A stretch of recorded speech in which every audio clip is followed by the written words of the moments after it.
the rifle barrel pressed cold against Abigail Thornton's forehead. Behind her, 6 children held their breath in the darkness of a stranger's barn. The man's finger tightened on the trigger, his eyes dead as winter stone. "Please." Abby whispered, her voice barely human. "Shoot me if you must, but feed them first. They haven't eaten in 3 days." The youngest girl whimpered. The man's jaw clenched. And in that moment, 2 shattered souls stood at the edge of something neither expected. Welcome to a story of survival, redemption, and the family we choose.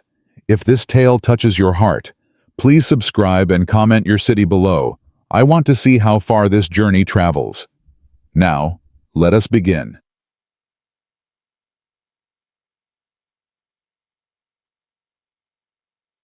Josiah Blackwood had buried his heart 4 years ago right alongside his wife Ruth and their 2 children. He'd shoveled dirt over the small coffins with his own hands, felt something inside him turn to stone, and decided that was the end of feeling anything at all. The ranch didn't care about grief. Cattle needed feeding, fences needed mending. The Montana wind didn't stop howling just because a man wanted to lie down and die. So Josiah kept moving. Day after day, season after season. 4 years of silence, so thick it had become its own kind of company. He was 44 years old and felt ancient. The morning everything changed started like any other. Josiah rode out at dawn to check the north pasture, found 3 steers had wandered through a gap in the fence line, spent hours tracking them through rocky terrain. By the time he returned, the afternoon sun hung low and mean, casting long shadows across the yard. That's when he noticed the barn door. Open. Just a crack. But Josiah knew every inch of this property the way a man knows his own scars. That door had been latched when he'd left. He was certain. His hand moved to the rifle before conscious thought caught up. Old instincts from the war, from years when danger wore many faces. He approached, slow boots silent on packed earth, every muscle coiled tight. Voices, small ones, coming from inside. "Hush, Tommy. Hush now." "But I'm hungry, Abby. My tummy hurts." "I know, sweetheart. I know. Just a little longer." Josiah's finger found the trigger. Squatters. Drifters using his barn for shelter. He'd heard of such things, desperate folks, taking what wasn't theirs, sometimes turning violent when cornered. He kicked the door wide. 6 children stared back at him from the hay-strewn floor. 6 pairs of eyes, terrified, hollow, too old for the faces that held them. And standing in front of them, arms spread wide like a shield made of bone and desperation, was a woman. Young. Mid-20s maybe? Auburn hair falling loose from a braid that had given up days ago. A dress that had once been blue, now gray with road dust and torn at the hem. Bare feet bloodied and wrapped in rags. But her eyes green as spring grass and burning with something fiercer than fear. "Don't," she said, just that one word. "Please, don't." Josiah kept the rifle raised. "Who are you? What are you doing in my barn?" "My name is Abigail Thornton." Her voice shook, but she didn't move from her protective stance. "These children are in my care. We mean you no harm, sir. We just needed shelter for the night." "Shelter you didn't ask for. That's called trespassing." "Yes, sir. I know." She swallowed hard. "I'm sorry. We've been walking for 5 days. The children couldn't go any further. Your barn door was unlocked, and I thought, you thought you'd help yourself to what wasn't yours. I thought I'd keep 6 children from dying in the cold." The words hung between them. Josiah's eyes swept over the group huddled behind her. A tall boy, maybe 12, with sandy hair and a jaw set hard as his own. A dark-haired girl, clutching a smaller girl against her side. A black-haired boy with mischief written all over him despite the fear. A little girl with a rag doll pressed to her chest. A red-haired boy, maybe 5, with tears tracking through the dirt on his cheeks. And the smallest, a child with Asian features and dark hair, maybe 4 years old, pressed so tight against the older girl she seemed to be trying to disappear entirely. None of them spoke. None of them moved. "Where are their parents?" Josiah demanded. Something broke in the woman's face, just for a moment. Then, She rebuilt it brick by brick. Dead, she said flatly. All of them. Different times, different ways. These children came off an orphan train that wrecked 2 weeks outside of Cedar Valley. The adults in charge didn't survive. Neither did half the children. The rifle wavered slightly. Orphan train. From New York. These 6 survived because they were thrown clear of the wreckage. Abigail's voice steadied, taking on a practiced quality, like she'd told this story too many times. My parents took them in. They had a homestead about 30 miles east of here. Had. My parents are dead too. Wagon accident 6 days ago. Wheel came off on the Ridge Road. She closed her eyes briefly. I was thrown clear. They weren't. Josiah stared at her. At the children. At the impossible weight of tragedy standing in his barn like it had every right to be there. You expect me to believe that? I don't expect anything, sir. Abigail's chin lifted. But it's the truth. And if you're going to shoot us for trespassing, I'd ask you to do it quick. The children have suffered enough. Behind her, the littlest boy, Tommy she'd called him, started crying again. Quiet, hiccuping sobs that spoke of exhaustion beyond what a 5-year-old should know. Abby, he whimpered. Abby, I'm so hungry. Something shifted in Josiah's chest. Something he'd thought long dead.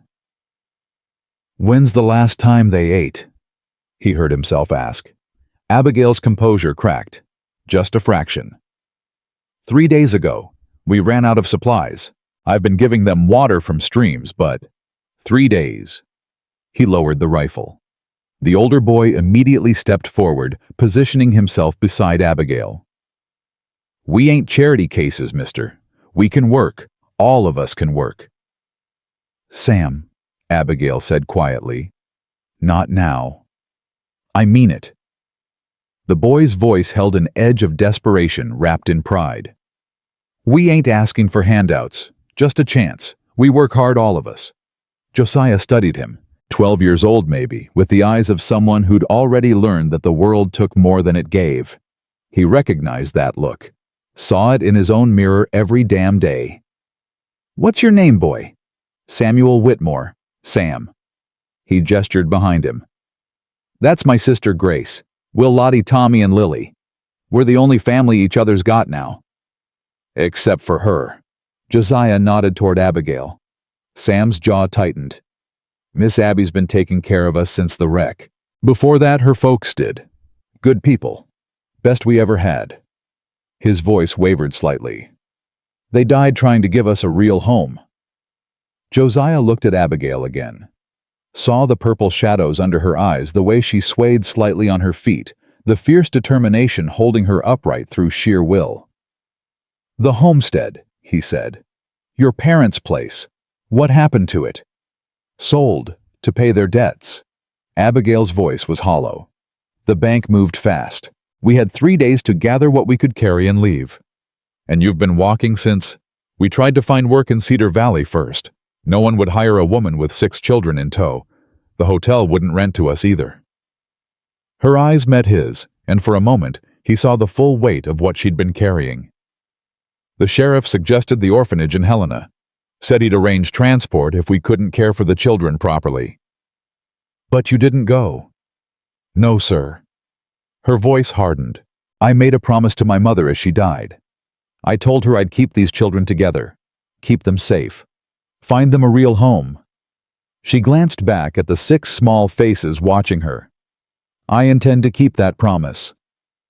The little girl with the rag doll Lottie Sam had called her tugged on Abigail's torn skirt. Miss Abby is the man going to hurt us. Abigail knelt down, smoothing the child's tangled blonde hair with a gentleness that seemed impossible given the circumstances. No, sweetheart. No one's going to hurt you. How do you know? Abigail looked up at Josiah, and in her eyes he saw a question, a plea, and beneath it steel. Because I won't let them, she said simply.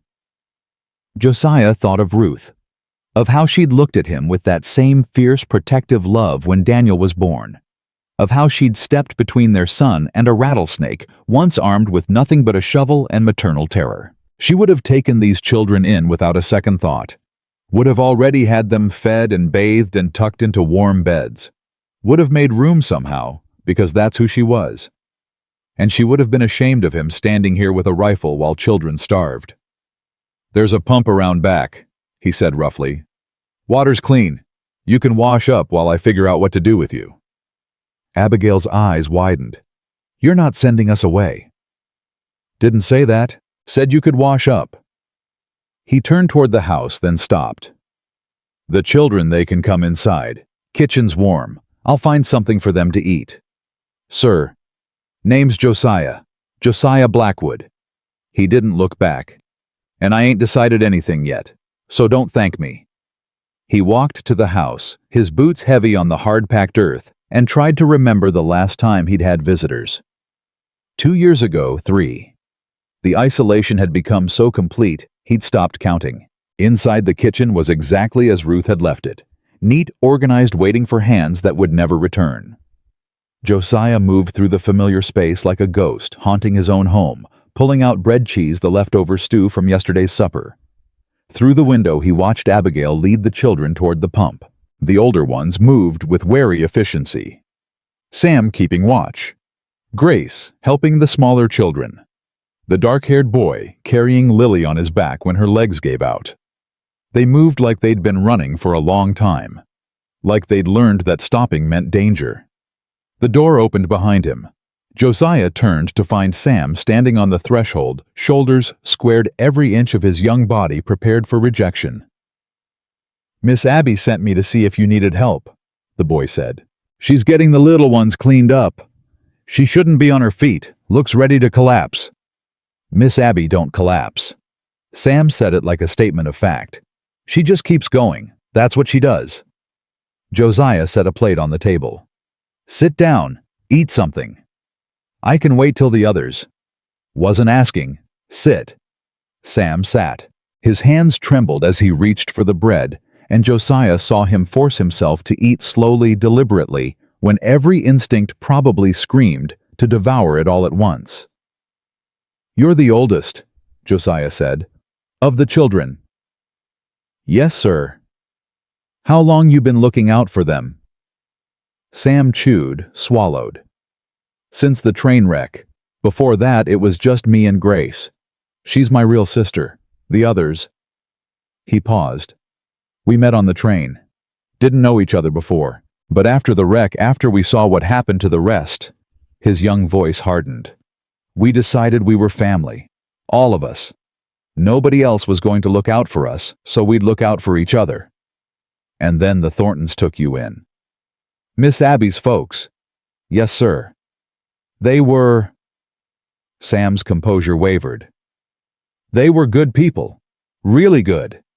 Treated us like we mattered. Like we weren't just mouths to feed." He looked down at the bread in his hands. "First time anyone ever did that." Josiah thought of Daniel at 12, thought of the dreams he'd had for his son, teaching him to ride to rope to run this ranch someday. All of it turned to ash in a single week of fever. "The little one," he said. "Lily. She hasn't said a word. She doesn't talk much. Hasn't since the wreck." Sam's voice softened. "Doc in town said it's trauma. Said she might come out of it, might not. Grace takes care of her mostly. They've got some kind of understanding." The door opened again, and Abigail appeared with the rest of the children. They'd washed the worst of the road dust from their faces and hands, but nothing could hide the hunger hollowing out their cheeks or the exhaustion dragging at their small bodies. "Sit," Josiah ordered. "All of you. There's food." The children looked at Abigail, waiting for her nod of permission before they moved toward the table. Even starving, they waited. Even desperate, they deferred to her. She'd earned their trust, Josiah realized. Not just with words, but with actions, with sacrifice, with 5 days of walking on bleeding feet so they could eat what little food remained. "You too," he said to her. "Sit down before you fall down." "I'm fine." "You're lying." He pulled out a chair. "Sit." Abigail sat. Her hands shook as she reached for the bread, and Josiah saw her take only a small piece, leaving the larger portions for the children. "Eat more than that," he said. "I'm not hungry." "You're starving. You're just too stubborn to admit it." He pushed the plate closer. "Martyrdom doesn't feed anyone. Eat." Something flickered in her eyes, surprise maybe at being seen through so easily. She took another piece of bread. For a few minutes the only sounds were chewing and the soft clink of cups being set down. Josiah watched the children eat with the careful, measured movements of those who'd learned not to waste a single crumb. The little redhead Tommy finished first and looked up at Josiah with wide eyes. "Thank you for the food, mister. It's real good." "You're welcome. Are we going to live here now?" Miss Abby said, "Maybe we'd find a place to stay, and this place has horses. I like horses. Can I see the horses?" "Tommy," Abigail said gently, "finish your water."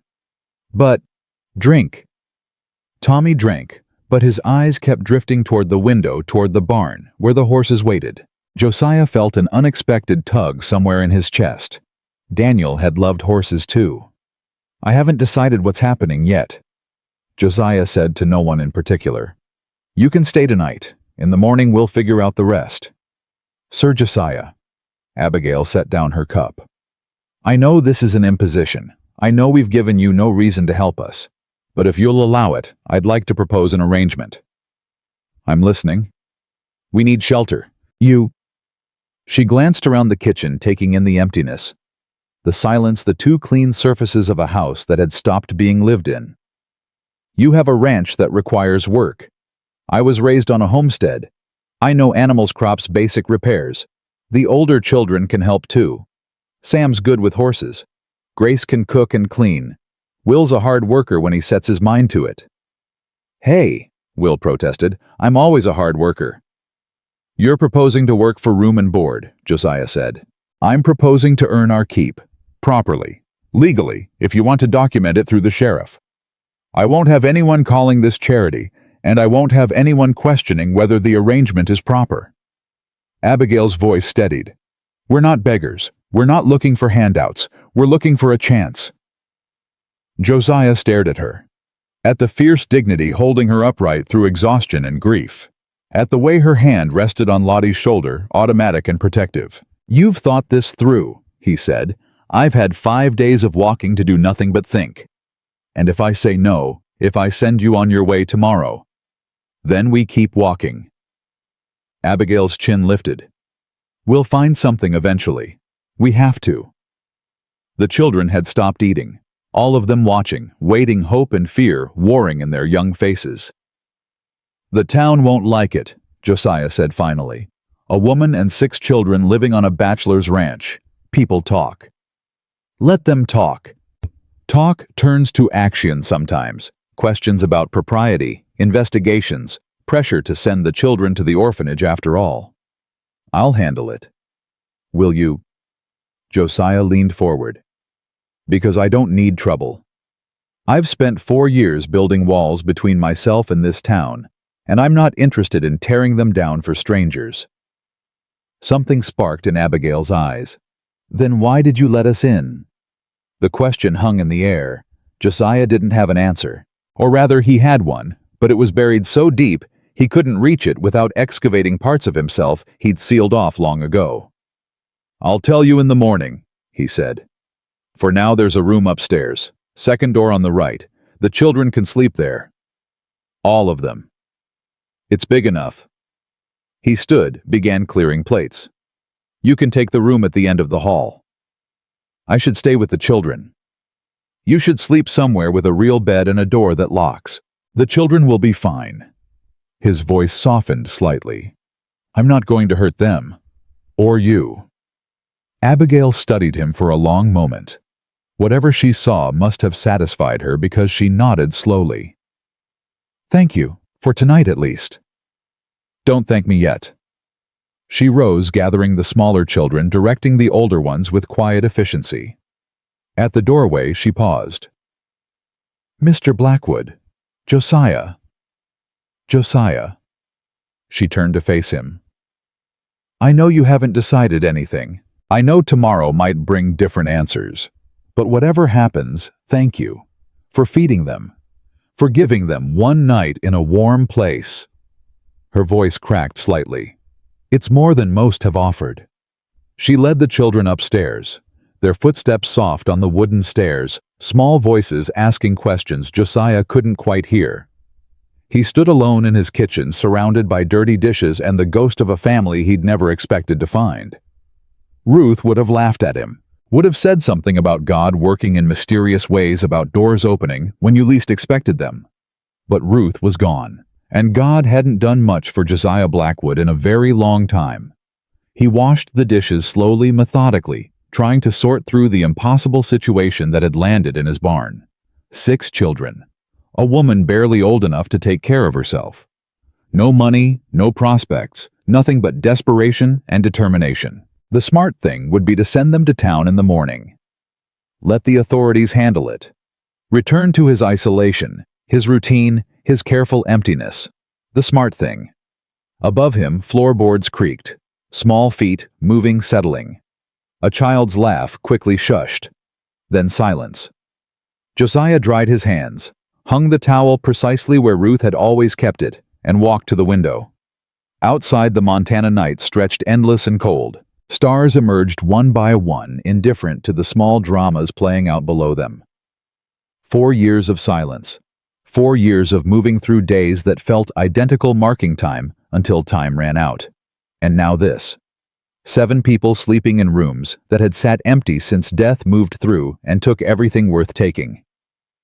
Josiah pressed his hand against the cold glass and waited for morning to bring answers he wasn't sure he wanted. But somewhere deep in the frozen places of his heart, something stirred. Not hope, he wasn't fool enough to call it hope. More like recognition, like seeing a reflection in unexpected glass. They were all survivors here, all of them carrying losses too heavy for human shoulders. Maybe that was enough to start with. Maybe that was everything. Morning came, gray and reluctant clouds hanging low over the mountains like they couldn't decide whether to rain or move on. Josiah had been awake for hours, sitting in the kitchen with cold coffee, listening to the unfamiliar sounds of a house that suddenly held life again. Small feet on the stairs, whispered conversations, a child's cough quickly muffled. He'd made his decision somewhere around 3 in the morning, though he couldn't have said exactly when the scales tipped. Maybe it was the memory of Ruth's voice soft in his ear, asking what kind of man turns away starving children. Maybe it was simpler than that. Maybe he was just tired of the silence. The kitchen door opened, and Abigail appeared. She'd done what she could with her appearance, hair rebraided, dress brushed clean of the worst dirt face, scrubbed pink. But nothing could hide the exhaustion carved into her features, or the wariness in her eyes. "Good morning," she said carefully. "I hope we didn't disturb you." "Been awake a while?" Josiah gestured toward the stove. "Coffee's hot. Help yourself." She poured a cup, her movements precise and economical. "The children are dressing. I told them to wait upstairs until you'd had a chance to think." "Already thought." He set down his own cup. "Sit down. We need to talk." Abigail sat across from him, her hands wrapped around the warm cup, her eyes never leaving his face, waiting, braced for rejection. "I'll take you on," Josiah said. "You and the children. Trial basis 1 month. You work, they work, the ones old enough, and we see how it goes." Her breath caught. "You mean it?" "I don't say things I don't mean." He held up a hand before she could speak. "But there's conditions, rules. You break them, the arrangement ends." "Name them." "First, the children sleep in the house, but you take the foreman's cabin out back. It's small, but it's private. Keeps things proper." Abigail nodded slowly. "That's wise." "Second, we go into town today, get this documented with the sheriff, legal and official. I won't have anyone saying I'm taking advantage." "Agreed." "Third, the children go to school. There's a schoolhouse in Cedar Valley. They attend regular, no exceptions." Something flickered across her face, surprise maybe. "You want them educated. I want them to have options. Education opens doors." Josiah's voice hardened slightly. "My son would have gone to that school, would have learned to read and write and figure numbers. Would have had choices I never had. He stopped, swallowed. These children deserve the same chance. Abigail was quiet for a long moment. When she spoke, her voice was soft. You lost a child. 2. And a wife. The words came out flat, practiced. 4 years ago. Fever took them. That's all you need to know. I'm sorry. Everyone's sorry. Doesn't change anything. He stood abruptly. Get the children fed and ready. We leave for town in an hour. He was halfway to the door when her voice stopped him. Josiah. He turned. Abigail had risen too, standing straight despite her exhaustion, her eyes bright with something that might have been tears, or might have been fierce determination. I won't let you down. None of us will. I swear it. Don't make promises you can't keep. I don't. They stared at each other across the kitchen. Two people bound by circumstance and loss, neither quite trusting the fragile bridge they were building. 1 hour, Josiah repeated, and walked out into the gray morning. The ride into Cedar Valley took most of the morning. Josiah drove the wagon with Abigail beside him, on the bench the children arranged in the back among blankets and the few supplies they'd need for the return trip. Sam sat closest to the front, his young face alert, watching the landscape like he expected danger from every shadow. The town, Abigail said quietly, keeping her voice below the children's hearing. What should I expect? Curiosity mostly. Cedar Valley's small. Everyone knows everyone's business, and newcomers are rare. Josiah guided the horses around a rough patch in the road. There'll be questions, probably judgment. Some folks won't like the arrangement no matter how we document it. And you defend us? He glanced at her. I don't explain myself to anyone, never have, but I won't let them run you off either. That's not exactly a ringing endorsement. It's the truth. Take it or leave it. Abigail was quiet for a moment. Then unexpectedly she laughed, a short, surprised sound that seemed to startle even her. What's funny? Nothing. Everything. She shook her head. I've spent 5 days preparing speeches, arguments, ways to convince whoever would listen that these children deserved a chance. And you just say yes and set rules and expect compliance. No negotiating, no convincing. She looked at him sidelong. You're not what I expected. What did you expect? I don't know. More questions maybe. More resistance. More... She gestured vaguely. Normal human curiosity about who we are and where we came from. Your story's your own. You'll tell it when you're ready or you won't. Josiah's jaw tightened. I've got my own secrets I don't share. Figure you've got the same right. That's surprisingly fair. I'm a surprising man. Behind them, Tommy's voice piped up. Miss Abby, how much longer my bottom hurts from all the bouncing? Not much further, sweetheart.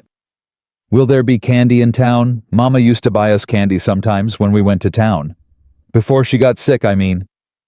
The wagon went quiet. Josiah felt Abigail stiffen beside him. Maybe, she said carefully. If you're very good. I'm always good. Mostly. Will says I'm a pest, but he's wrong. I'm just curious. That's different from being a pest, right? Miss Abby. Very different. See, Will? Miss Abby says I'm not a pest. She said curious is different from pest. Will shot back. She didn't say you weren't a pest. Children, Abigail said, a warning in her voice. Sorry, Miss Abby. Sorry. Josiah found himself almost smiling. Almost. Cedar Valley appeared on the horizon like a cluster of children's blocks, wooden buildings arranged along a single Main Street church steeple, rising above the rest. As they drew closer, Josiah felt the familiar weight of attention settling over them. Faces appearing in windows. Conversations stopping mid-sentence. Eyes tracking the wagon's progress with undisguised curiosity. Remember, he said to Abigail. Chin up. Don't apologize. Don't explain more than you have to. I know how to handle myself. Good. He guided the wagon to a stop outside the sheriff's office, set the brake, and climbed down. The children scrambled after him, clustering around Abigail, like chicks around a hen, their eyes wide, as they took in the unfamiliar town. Sheriff Marcus Hensley was already stepping onto the boardwalk, a coffee cup in one hand and surprise on his weathered face. He was 45 solid and gray at the temples, with the steady eyes of a man who'd seen enough trouble to recognize it coming. "Josiah Blackwood." He set down the cup. "Been a while. Didn't expect to see you in town till spring supply run. Wasn't expecting to come." Josiah nodded toward Abigail and the children. "Got a situation needs documenting." Marcus's eyes swept over the group, lingering on the children's hollow cheeks. Abigail's bare feet, poorly hidden beneath her dress, the general air of desperate poverty that no amount of scrubbing could disguise. "I see that. You'd better come inside." The sheriff's office was small and neat, smelling of coffee and old paper. Marcus settled behind his desk, pulled out a ledger, and fixed Josiah with a steady look. "All right. Start from the beginning." Josiah told it straight, the children in his barn. Abigail's story, his decision to take them on as workers. He left out the emotional parts, the moments of weakness, the ghost of Ruth's voice in his ear. Just facts. That's what Marcus needed. When he finished, the sheriff turned to Abigail. "That match your account, miss?" "Yes, sir. Every word."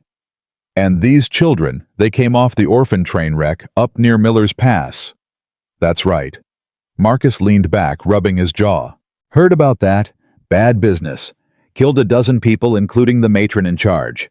Officials from back east have been sending telegrams trying to figure out what happened to the surviving children." Abigail's face went pale. Are they trying to take them back?" "Some. Others got placed with families before anyone could organize." He looked at the children still clustered near the door.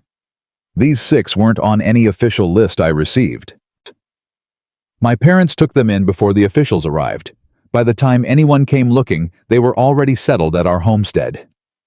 Abigail's voice held an edge of defiance. "They're mine now, legally.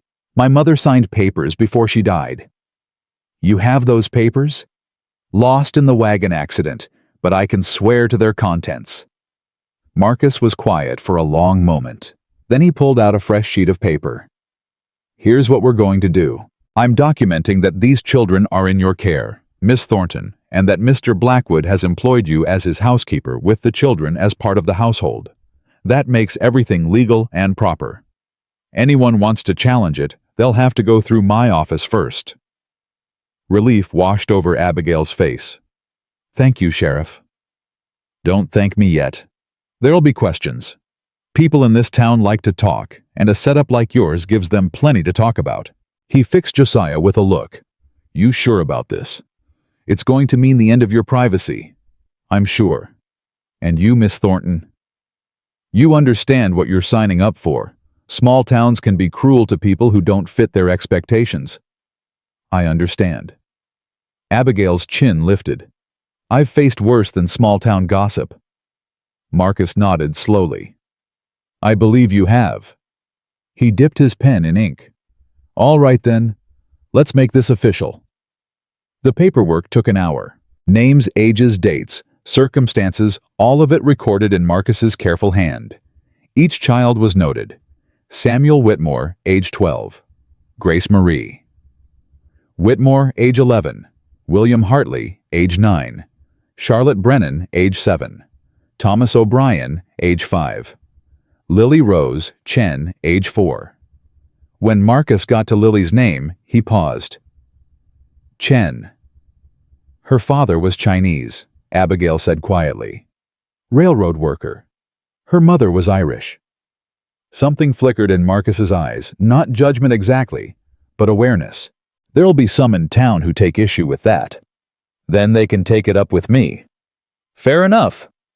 He wrote the name down without further comment. By the time they emerged from the sheriff's office, the street had filled with curious onlookers. Women gathered outside the general store, heads bent together. Men lounged against fence posts, watching with studied casualness. Children peered from behind their mothers' skirts. Ignore them, Josiah murmured to Abigail. I am. They made their way to the general store, the children trailing behind like a ragged parade. Inside, the proprietor, a thin man named Harwick, watched their approach with poorly concealed interest. "Mr. Blackwood, didn't expect you for another month at least." "Plans change." Josiah handed over a list. "Need these supplies, and cloth for clothes enough for 6 children and a woman." Harwick's eyebrows rose. "That's quite an order. That a problem?" "No, sir. No problem at all." He disappeared into the back, leaving Josiah and Abigail alone with the weight of unspoken questions hanging in the air. "He'll tell everyone the moment we leave," Abigail said quietly. "Let him. Nothing to hide." A woman entered the store, 50-ish, with graying hair pinned severely and a dress that spoke of money carefully spent. She stopped short at the sight of the children, her eyes narrowing. "Mr. Blackwood." Her voice could have frozen water. "I don't believe I've met your companions." "Mrs. Whitfield." Josiah's tone was equally cold. "This is Miss Abigail Thornton, my new housekeeper. And these are the children in her care." "Children." Mrs. Whitfield's gaze swept over them with distaste. "How charitable of you." "Ain't charity. They work for their keep. Even the little ones." Her eyes fixed on Lily, who was hiding behind Grace's skirts. "Even that one." Something dangerous flickered in Josiah's expression. "That one has a name. Lily, and she's as much a part of this household as anyone." "I see." Mrs. Whitfield's lip curled. "Well, I'm sure the town will have much to say about this arrangement. A bachelor taking in a young woman and 6 orphans. It's hardly conventional." "Conventional isn't a requirement for legal." "Perhaps not, but propriety matters, Mr. Blackwood, especially in a town like this. Some of us have standards to maintain." Abigail stepped forward, her eyes blazing. "Ma'am, with all due respect." "It's all right." Josiah's hand closed briefly on her arm. "Mrs. Whitfield was just leaving." "I was doing no such thing." "Then maybe you should be." His voice dropped to something low and dangerous. "Unless you've got business with me besides insults." The two stared at each other, old money versus frontier grit, social standing versus moral authority. Mrs. Whitfield broke first, her cheeks flushing an angry red. "This isn't finished," she said. "The Women's Temperance Society will hear about this. All of it." "I'm sure they will. Good day, ma'am." She swept out, nearly colliding with Harwick, returning with their supplies. The storekeeper watched her go with raised eyebrows, but said nothing. "That'll be $12.40, he said instead. "You want it on account? Cash." Josiah counted out the money. "And we'll need those clothes made up. Is Mrs. Chen still doing alterations?" "Above the laundry, same as always." "We'll stop there next." Outside, the children had gone quiet, their earlier chatter silenced by the confrontation they'd witnessed. Tommy pressed close to Abigail's leg, his small face troubled. "Miss Abby, why was that lady so mean?" "Some people are scared of things they don't understand, sweetheart." "But we're not scary." "No, you're not scary at all." Abigail smoothed his hair. "She'll learn that eventually." "Or she won't," Sam said flatly. "Some people never learn. They just hate." "Sam." "It's true, Miss Abby. You know it is. People hated us at the orphanage, too. Said we were worthless. Said we'd never amount to nothing." His young voice hardened. "At least here we've got work. That's more than we had before." Josiah studied the boy, his rigid shoulders, his 2 old eyes, the pride that refused to bend even under the weight of constant rejection. "You're right," he said quietly. "Some people never learn. But that's their problem, not yours. You do your work, you keep your head up, and you let the rest roll off like water. That's how you survive." Sam met his eyes. For a moment, something passed between them. Recognition, maybe. Understanding. "Yes, sir," the boy said. "That's what I figured." Mrs. Chen was exactly as Josiah remembered, small, fierce, with measuring tape perpetually draped around her neck, and a tongue sharp enough to cut glass. She took one look at the children and launched into rapid Cantonese before switching to English. "Too thin," she announced. "All of them. Need feeding. Also need clothes that fit.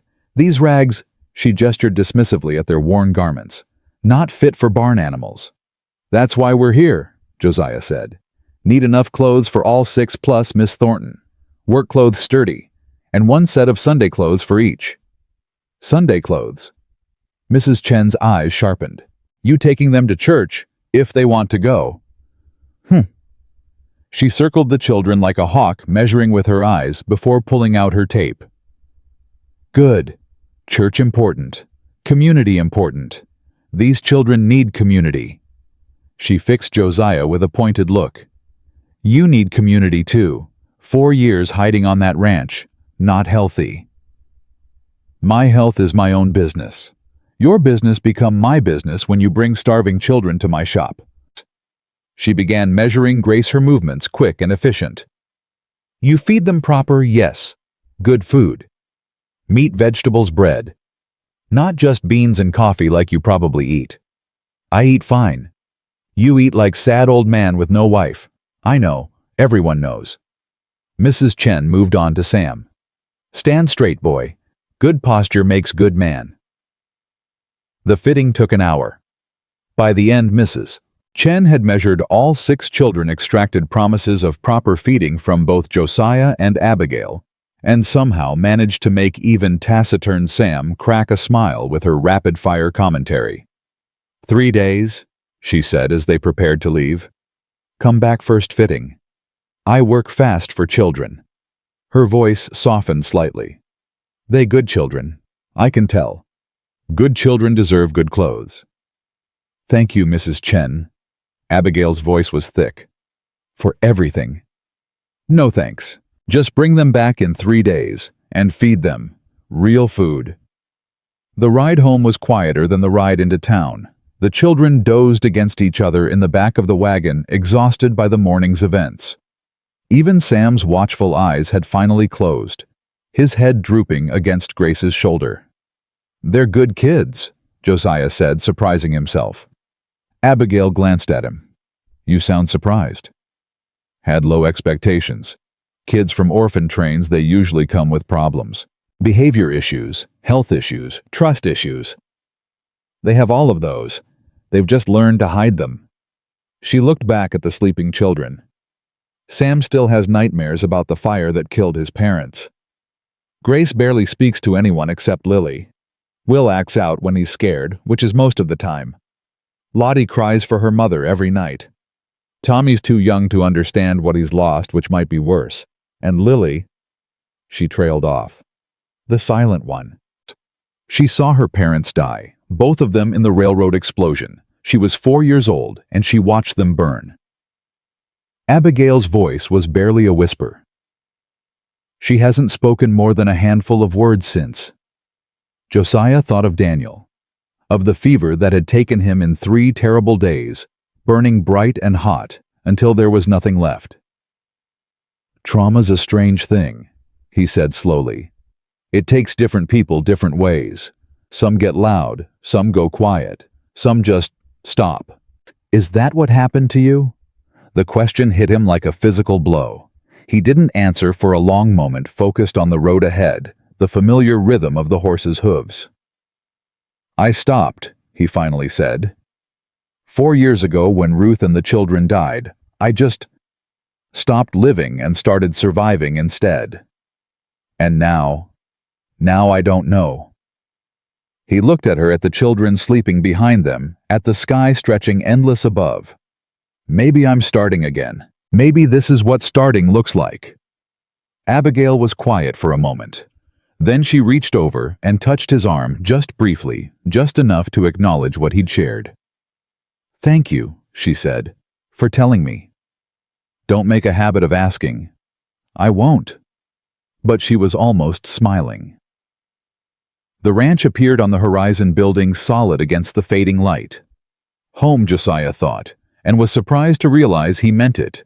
Maybe that was what starting looked like after all. That evening, Josiah showed Abigail the foreman's cabin, small but clean, with a bed, a wood stove, and a window that faced the mountains. She accepted it without complaint, though he could see her calculating the distance between herself and the children. "It's not far," he said, reading her thoughts. 30 steps from the back door of the house. If they need you in the night, they'll know where to find you." "I know, it's just hard, being apart from them." "You can't protect them every moment. Trying will only break you." Spoken from experience. The question was gentle, but it cut deep. Josiah turned away, busying himself with the lamp. "The children will need supper," he said. "I'll show you where everything is in the kitchen." "Josiah?" He stopped. "I know you've been hurt." Abigail's voice was soft but sure. "I know you've lost things that can never be replaced. I know you took us in because you saw something of yourself in our situation, maybe something of your family. Don't. I'm not asking for your secrets. I'm not even asking for your trust." She moved closer, close enough that he could see the determination in her eyes. "I'm just telling you that I see you. The real you. Not the gruff rancher who barks orders and keeps the world at arm's length. The man underneath who feeds starving children and arranges for their education and defends them against town gossip. You don't know me. Not yet. But I'd like to, if you'll let me." The silence stretched between them, heavy weighted with possibility. "Supper," Josiah said finally. "The children need supper." He walked out before she could respond, his heart pounding harder than it had in 4 years. Behind him, he thought he heard Abigail laugh, soft, surprised, maybe a little sad. But he didn't look back. 3 weeks passed, and the ranch began to breathe again. Josiah found himself waking to sounds he'd forgotten existed. Children's laughter echoing across the yard, the clatter of dishes in the kitchen, small feet thundering up and down stairs that had known only silence for 4 years. It was jarring at first, almost painful, like blood returning to a limb that had gone numb. But slowly, without his permission, he started to adjust. Sam proved himself invaluable with the horses, his quiet confidence in the saddle surprising for a city boy. Grace took over the kitchen, with an efficiency that reminded Josiah of Ruth, though he'd never say so aloud. Will's boundless energy found purpose in the endless chores of ranch life, and even little Lottie contributed her small hands, surprisingly capable with the chickens. Tommy followed Josiah everywhere, a red-headed shadow full of questions. "Why do horses need shoes, Mr. Josiah? Do their feet hurt without them? Can I brush the big brown one? What's his name? Why don't you name your horses?" Mama always said animals should have names. It makes them feel loved.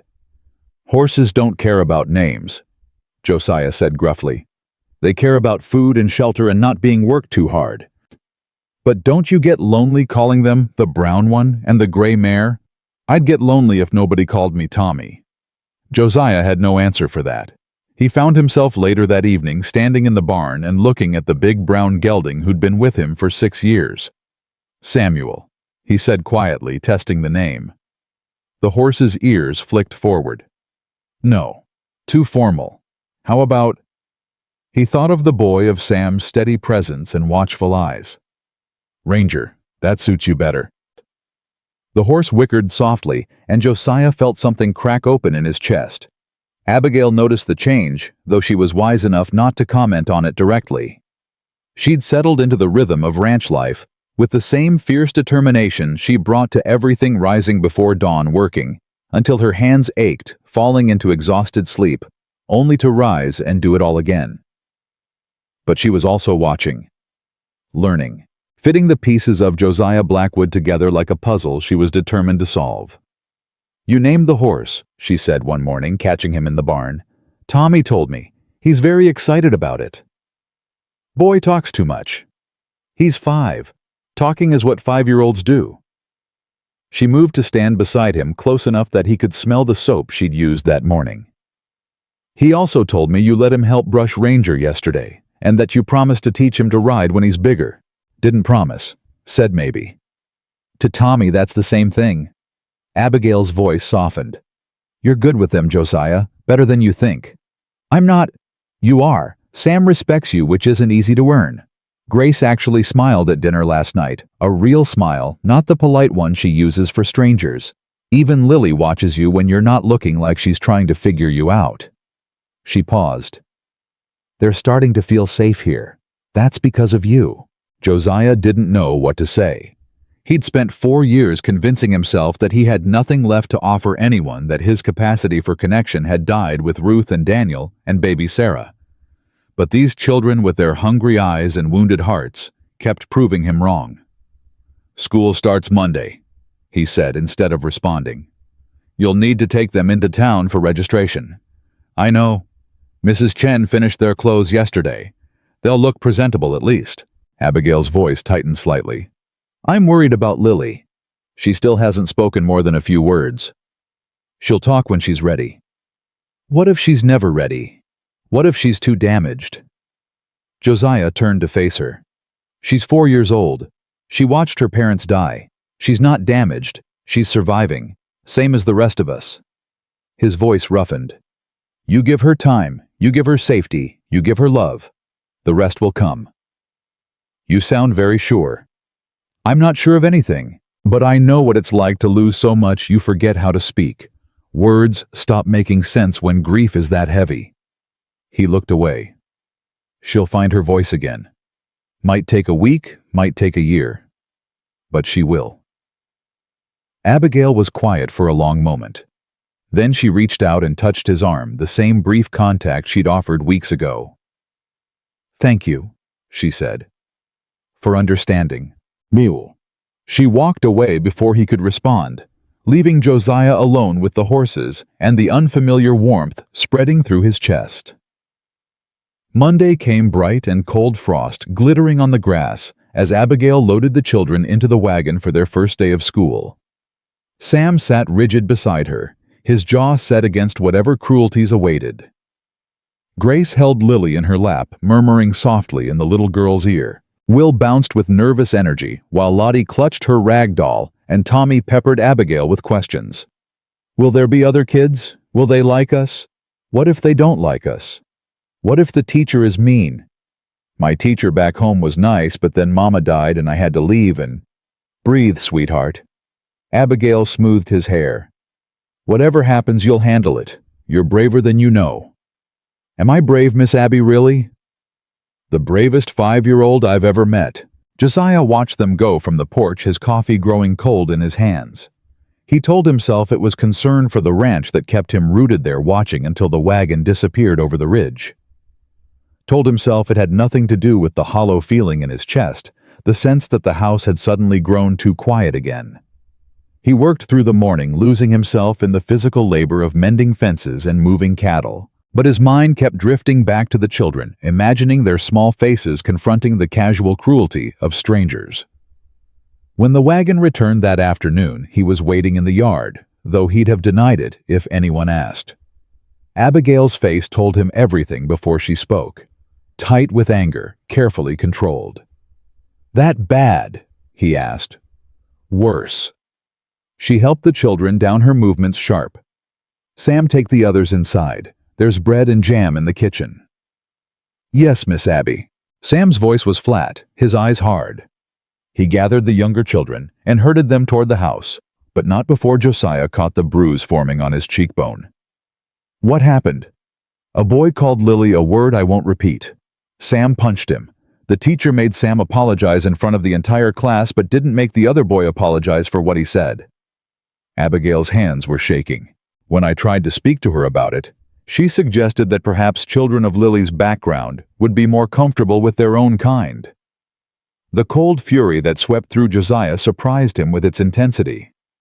"What's the teacher's name?" "Miss Hartwell. Why?" "Because I'm going to have a conversation with her." "Josiah." "She insulted a child in my household, a child under my protection."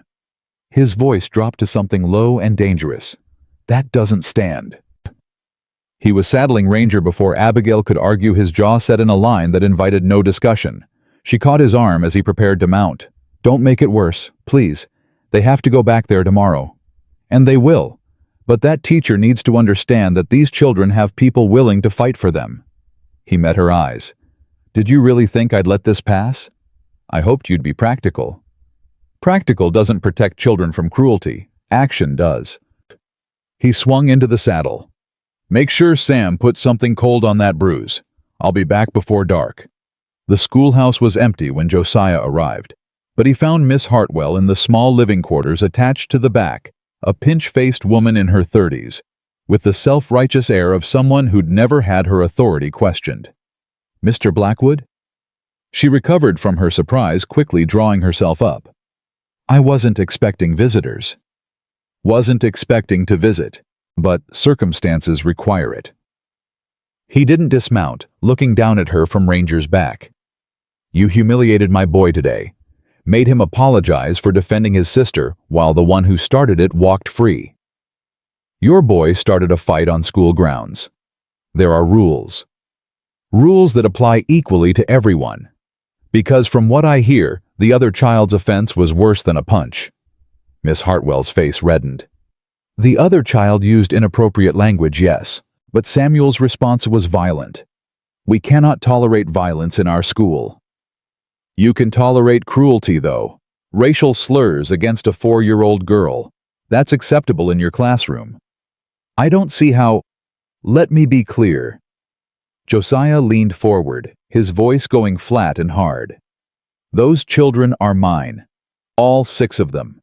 They're going to attend your school because education matters, and they're going to be treated with the same respect as any other student. If I hear one more report of discrimination against Lily, or any of the others, I will take it up with the school board, the sheriff, and anyone else who will listen. Do we understand each other? Miss Hartwell's mouth opened and closed. You can't threaten me. I'm not threatening. I'm informing. He straightened in the saddle. Those children have been through more hardship than you can imagine. They deserve better than a teacher who punishes victims and coddles bullies. I suggest you think carefully about what kind of classroom you want to run. He turned Ranger toward home, without waiting for a response, his heart pounding with something that felt almost like hope. He'd stood up for them, defended them as if they were his own. Maybe somehow they'd become exactly that. 2 days later, the trouble came calling at the ranch. Josiah was in the barn when he heard the horses approaching too many for casual visitors, moving too fast for friendly intent. He grabbed his rifle and stepped into the yard just as 6 riders crested the ridge. The man in front was broad-shouldered and well-dressed, sitting his horse with the easy arrogance of money. Behind him rode 5 others ranch hands, by the look of them armed and watchful. Josiah Blackwood. The man's voice carried the cultured accent of Eastern education. Been meaning to pay you a visit. Cornelius Drake. Josiah kept the rifle lowered but ready. Can't say I've been anticipating the pleasure. No, I don't suppose you have. Drake dismounted, landing heavily. We need to talk about your new household arrangements. My arrangements aren't your concern. They become my concern when they affect the value of property in this valley. Drake moved closer, his small eyes sweeping the ranch with undisguised assessment. Word in town is you've taken in a woman and 6 orphan children, creating quite a scandal. Word in town is wrong. I've hired a housekeeper and provided housing for her and the children in her care. Everything's legal and documented. Legal, perhaps, but proper. Drake's lip curled. A bachelor your age living alone with a young woman and half a dozen brats? People are asking questions, Blackwood. Uncomfortable questions. People can mind their own business. That's not how communities work. We have standards, expectations, a reputation to maintain. Drake's voice hardened. This territory is trying to become a state. We can't afford scandals that make us look like lawless heathens. The only scandal I see is you riding onto my land uninvited to lecture me about propriety. Josiah's finger moved closer to the trigger. Say your piece and get out. My piece is simple. Drake smiled, but it didn't reach his eyes. I'm prepared to make you a generous offer for this ranch. 20% above market value. You take the money, relocate somewhere else, and take your charity cases with you. Everyone wins. This land isn't for sale. Everything's for sale, Blackwood. It's just a matter of finding the right price. Drake glanced around again, his gaze calculating. 500 acres of prime grazing land, water rights to the creek-established buildings. You're sitting on a fortune, and you're wasting it on some misguided attempt at playing savior. I'm not playing anything. This is my home. A home full of ghosts and orphans and a woman who isn't your wife. Drake's voice turned ugly. How long before the town decides that's not acceptable? How long before someone files a complaint about the welfare of those children? How long before the authorities start asking whether a bitter recluse is really the best guardian for 6 innocent young lives?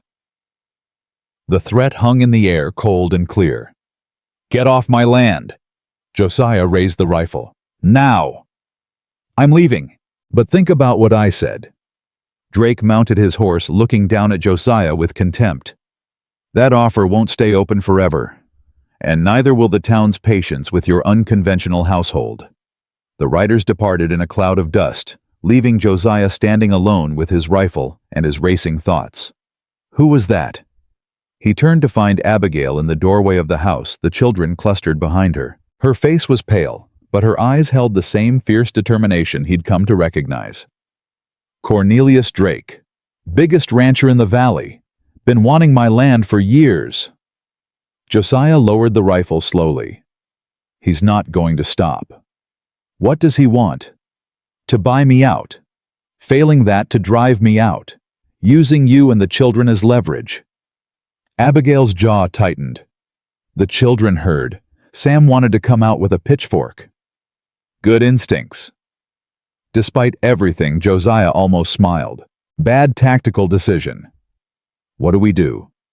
We don't panic, we don't run, we stay and we work, and we prove that we belong here just as much as anyone.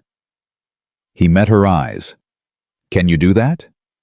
I've been proving I belong places my whole life. What's one more battle? That's what I figured. The children were watching from the doorway. Sam with his fists clenched. Grace with her arms around Lily, the younger ones pressed close together. 6 pairs of eyes looking to him for answers he wasn't sure he had. Supper, Josiah said finally. We all need supper. And after that, we're going to have a family meeting. The word slipped out before he could catch it. Family. But no one corrected him. And standing there surrounded by people who'd stumbled into his life and somehow made it worth living again, Josiah Blackwood began to understand what he was fighting for. That night, gathered around the kitchen table, Josiah told them the truth. There are people in town who don't want us together, he said, looking at each face in turn. They think a man like me shouldn't be taking care of children like you. They think Miss Abby shouldn't be living here without being married. They think Lily doesn't belong because of who her parents were. That's stupid, Will burst out. Lily belongs just as much as anyone. I agree, but stupid people can still cause problems. Josiah leaned forward. I'm not going to lie to you and say everything will be easy. It won't. There will be hard days ahead. People will say cruel things. They'll try to make us doubt ourselves, doubt each other. What do? Sam asked quietly. We stick together. We work hard. We prove them wrong every single day. Josiah's voice strengthened. I didn't ask for this family, didn't plan on it. But now that I have it, I'm not giving it up without a fight. Neither are we, Abigail said softly. Around the table, the children nodded, Sam with grim determination, Grace with quiet resolve, even little Tommy with his small chin lifted, and Lily silent. Lily, who hadn't spoken more than a handful of words in months, looked at Josiah with something new in her dark eyes. Trust. Fragile and tentative, but unmistakably there. It was enough. For now, it was enough. The days that followed were tense but productive. Word of Drake's visit had spread through town, and opinions were dividing sharply. Some people, the Chens, Sheriff Hensley, a few farming families made a point of greeting Abigail warmly when she came to town for supplies. Others crossed the street to avoid her, their silence speaking louder than words. Miss Hartwell's attitude at school improved marginally after Josiah's visit, though Sam reported that she still favored certain students over others. The children learned to navigate the social minefield with the resilience that only the young possess, finding allies among the other outsiders and ignoring the cruelty of the rest. Through it all, Josiah watched and waited, knowing that Drake wasn't finished. The attack came on a Thursday evening 3 weeks after the first visit. Josiah was checking the fence line when he smelled the smoke. He wheeled Ranger toward the ranch, his heart seizing in his chest. The barn. The barn was on fire, flames already licking at the roof, smoke billowing into the darkening sky. He pushed Ranger to a gallop, his mind racing through possibilities. The horses were in there. The feed, the tack, everything they needed to keep the ranch running. And the children, where were the children? He found them in the yard, Abigail herding them away from the flames with desperate urgency. Sam was trying to run toward the barn and she was physically holding him back. "The horses!" Sam screamed. "We have to get the horses out. It's too dangerous." Josiah was already off Ranger and running. He heard Abigail shout his name, but he didn't stop. Couldn't stop. Those animals were his responsibility, his livelihood, his connection to everything he'd built. The heat hit him like a physical force as he pulled open the barn door. Smoke poured out thick and choking, but he could hear the horses screaming inside, the high, terrified sound of animals facing death. He plunged in. The next few minutes were chaos, grabbing halters, cutting ropes, forcing panicked animals toward the door through a hell of smoke and flame. His lungs burned, his eyes streamed, but he kept moving, kept working, kept pulling horses to safety, one by one. Sam appeared beside him, a bandana tied over his face, grabbing the halter of a rearing mare. "I've got her, go. Get out of here, boy. Not without you." Together, they fought their way through the smoke, the last 2 horses between them, the roof groaning ominously above. They burst into the clear air just as a section of the barn collapsed behind them, sending sparks spiraling into the night sky. Josiah fell to his knees, coughing, his lungs on fire. Hands grabbed him, Abigail's hands pulling him further from the flames, her voice frantic in his ear. "Josiah! Josiah! Are you all right? Talk to me!" He looked up at her face streaked with soot and tears and managed to croak, "I'm fine. The horses, all safe, every one of them." Her voice broke. "You saved them. You and Sam. You saved them all." Sam stood nearby, bent over and gasping, but his eyes found Josiah's with something that hadn't been there before. Respect. Trust. The beginning of something that might someday be called love. The barn burned until there was nothing left but embers and ash. Josiah sat on the porch steps watching the last flames die, his body aching and his mind turning over the implications. It wasn't an accident. Abigail settled beside him, her shoulder brushing his. Was it? No, someone said it deliberately. He'd found the kerosene-soaked rags near the back corner, the telltale signs of arson. Drake's making his move. Can we prove it? Probably not. He's too smart to leave witnesses. Josiah's hands clenched. But I know it was him, and he knows I know. What do we do? Rebuild, same as always. He looked at her, really looked, taking in the strength and determination that had carried her through loss after loss. You're asking a lot of questions tonight. You're giving a lot of answers. Her mouth curved slightly. Progress. Abby. You called me Abby. Had he? The familiarity had slipped out without permission, another barrier falling without his consent. You saved Sam tonight, she continued. He ran in there to help you, but you saved him. Pushed him out when the roof started falling. Her voice thickened. You could have died. So could he. But you made sure he didn't. You protected him like he was your own son. The words hung between them, heavy with meaning. He's a good boy, Josiah said finally. They're all good kids. They deserve someone willing to fight for them. They have that. They have you. And you. Don't sell yourself short. You held this family together through things that would have broken most people. Family. Abigail tested the word. Is that what we are? Josiah was quiet for a long moment, staring at the smoking ruins of his barn, at the horses huddled together in the corral, at the house still standing solid against the night. "I don't know what we are," he admitted. "But whatever it is, I'm not willing to lose it." It was the closest he'd come to a declaration, and they both knew it. Abigail reached over and took his hand. Her fingers were rough from work, cold from the night air, and they fit against his like they'd always belonged there. "Neither am I," she said. They sat together until dawn, watching the stars wheel overhead, their hands clasped between them. And in the house behind them, 6 children slept peacefully, unaware that the battle for their family had only just begun. The rebuilding started before the ashes had finished cooling. Josiah was measuring timber at dawn, his hands moving with practiced efficiency despite the exhaustion pulling at his bones. He'd slept maybe 2 hours, his mind too full of plans and worries to rest properly. The barn had been more than just a building.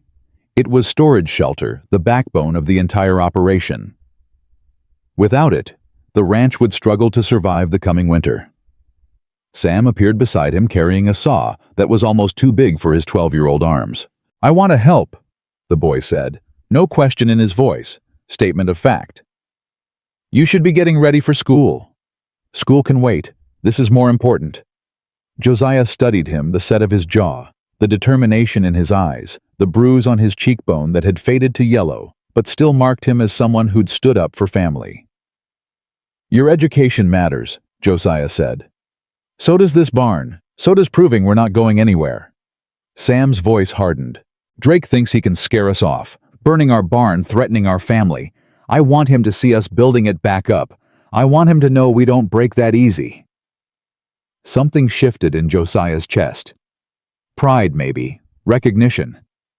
"All right," he said. "But you're going to school after lunch. Non-negotiable." "Yes, sir." They worked side by side through the morning, the rhythm of sawing and hammering filling the silence between them. Josiah found himself explaining things as they went. How to measure twice and cut once. How to test the soundness of wood. How to build a foundation that would hold for decades. Sam absorbed it all, asking questions when he didn't understand, nodding when he did. He was smart, this boy. Quick and capable, and hungry to learn. "Mr. Josiah." Sam's voice was careful testing. "Can I ask you something?" "Go ahead." "The fire last night, when you went into the barn." Sam paused, his hands stilling on the wood. "You could have died. Why'd you do it? The horses needed saving. But you didn't hesitate, didn't even think about it." Sam looked at him directly. "My pa, my real pa. He hesitated. When the fire started at our house, he tried to save things instead of getting us out first.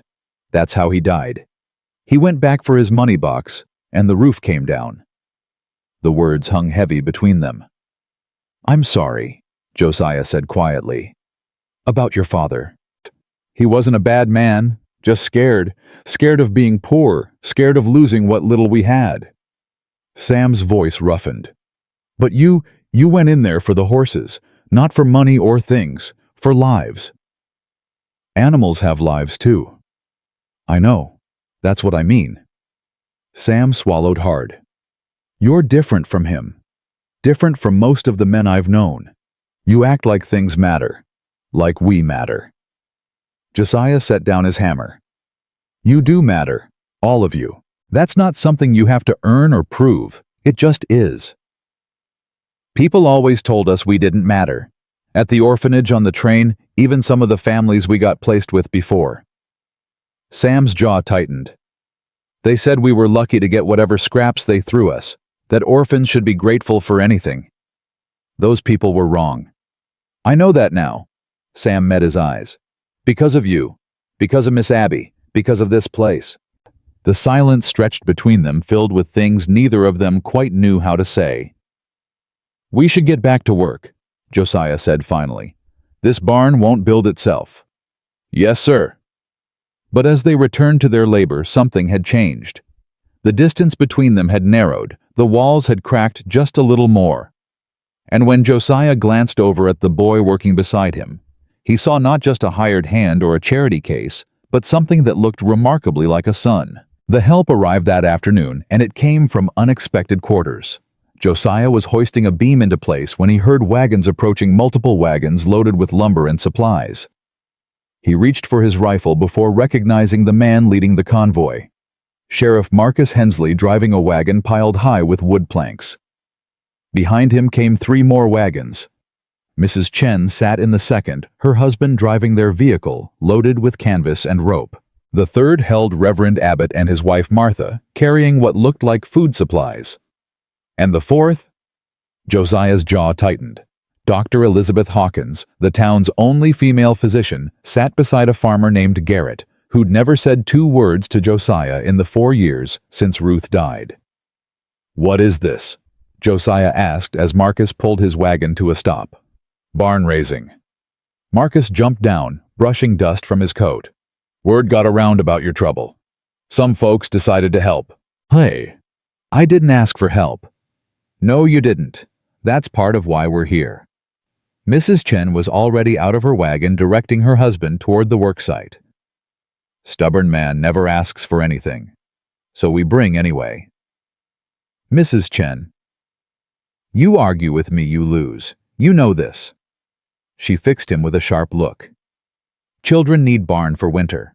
Horses need shelter. You need help. Simple." More people were arriving now, some Josiah recognized, and some he didn't.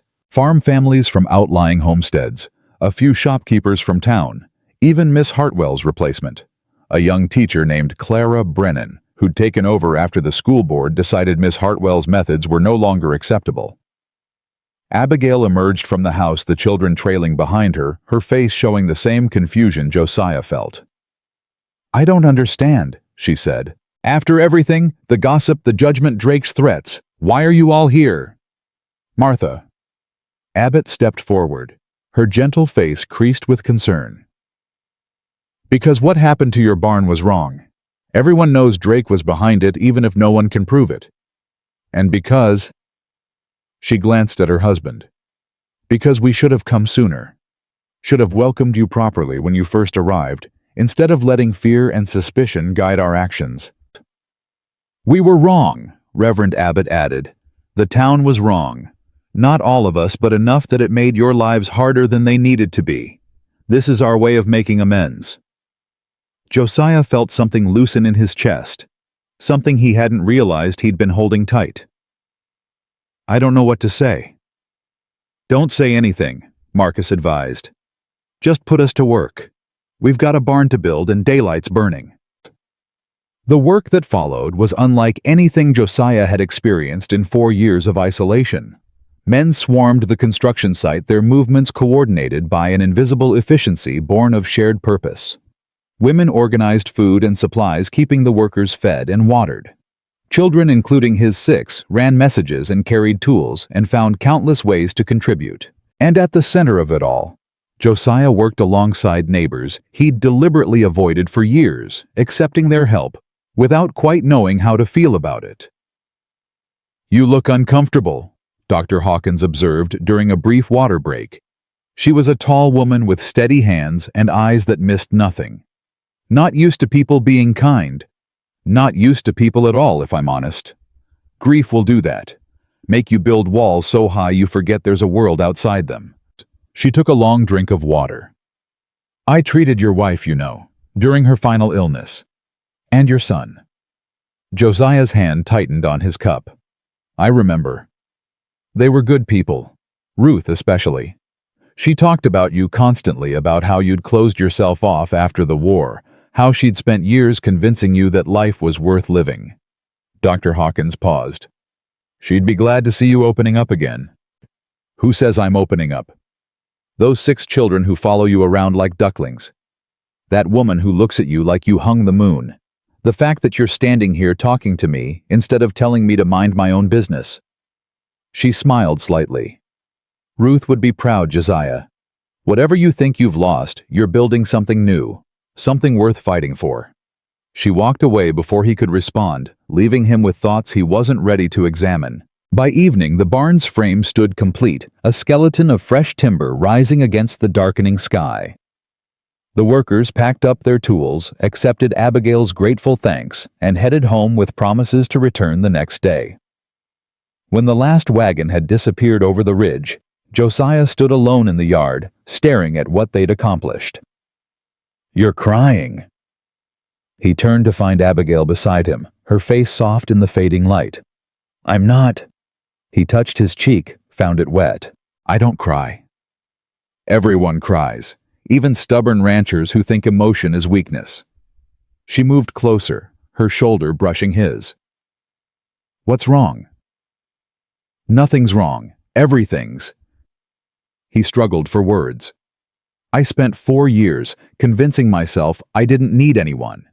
That isolation was safety. That walls kept out pain. And now I'm standing here with a half-built barn that a dozen people showed up to help construct. Children sleeping in my house who call me Mr. Josiah like it means something. A woman who—" He stopped, unable to continue. "A woman who, what?" Josiah turned to face her.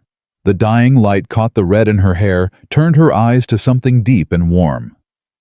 "A woman who makes me remember what hope feels like," he said quietly.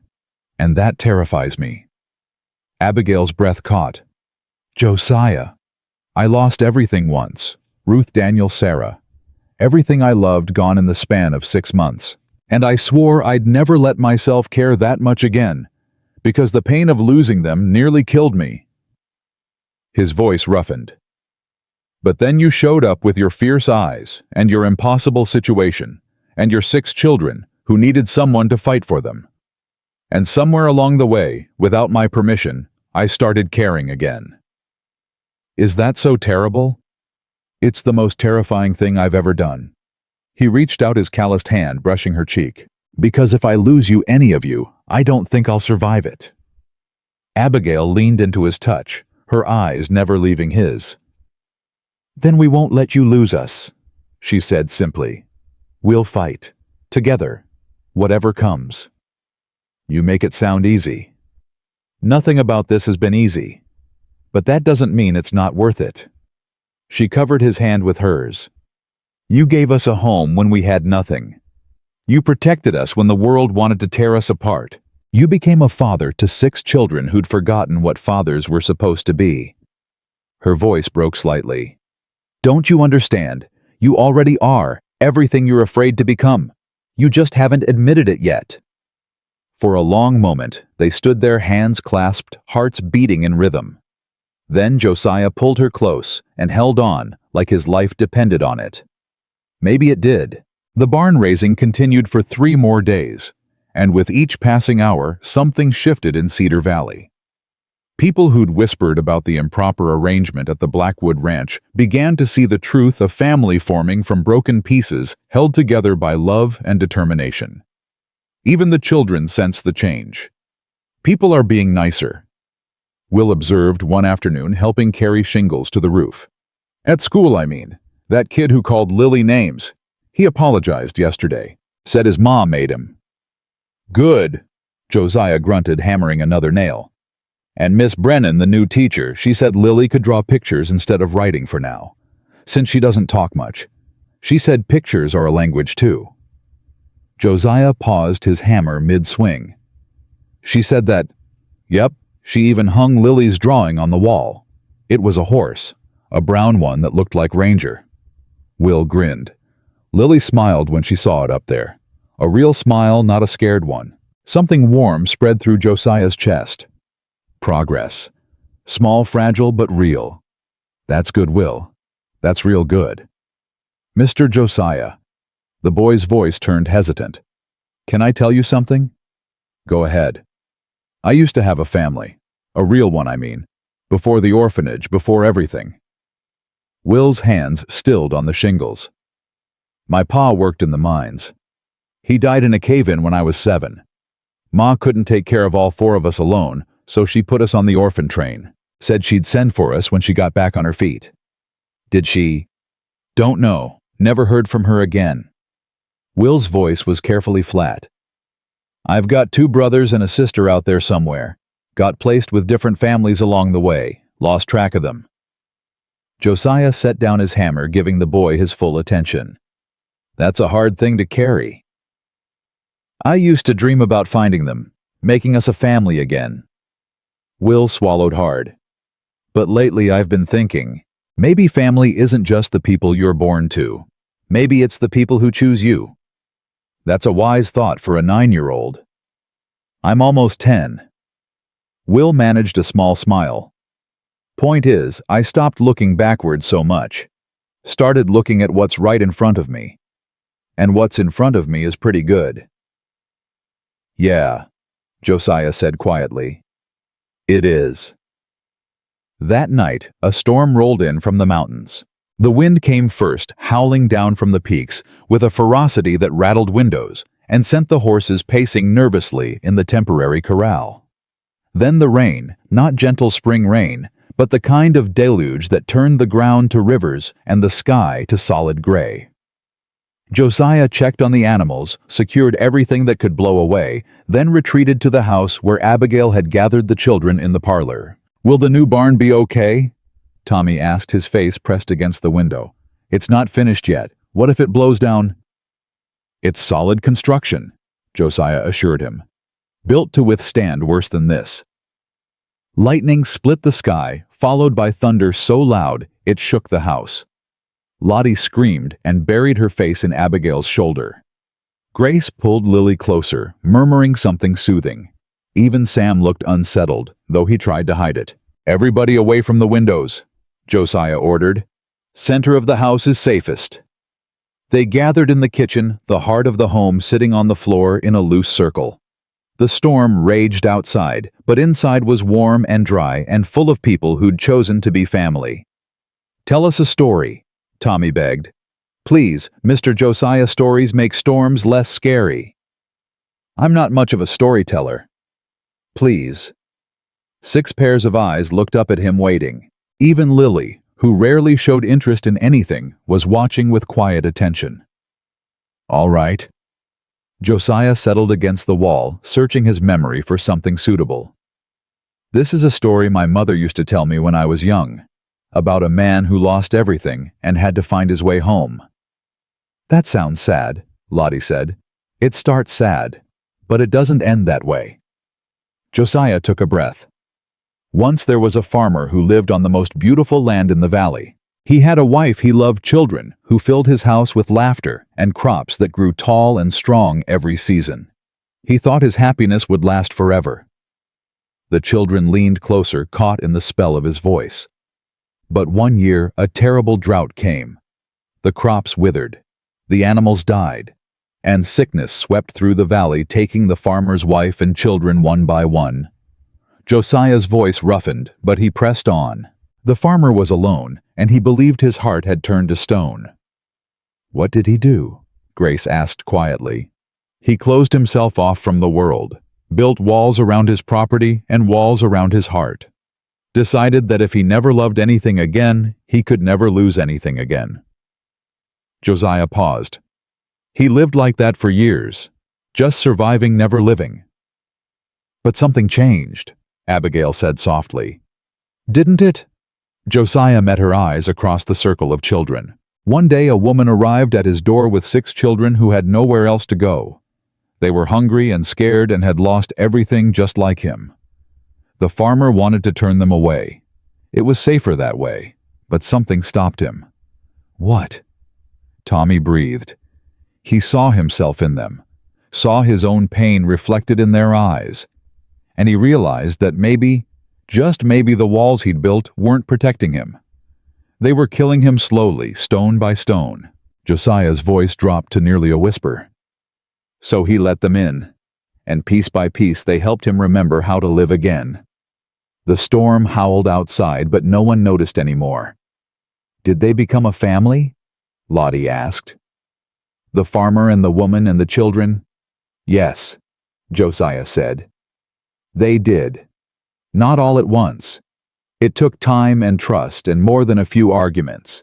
But eventually they built something stronger than any of them could have built alone."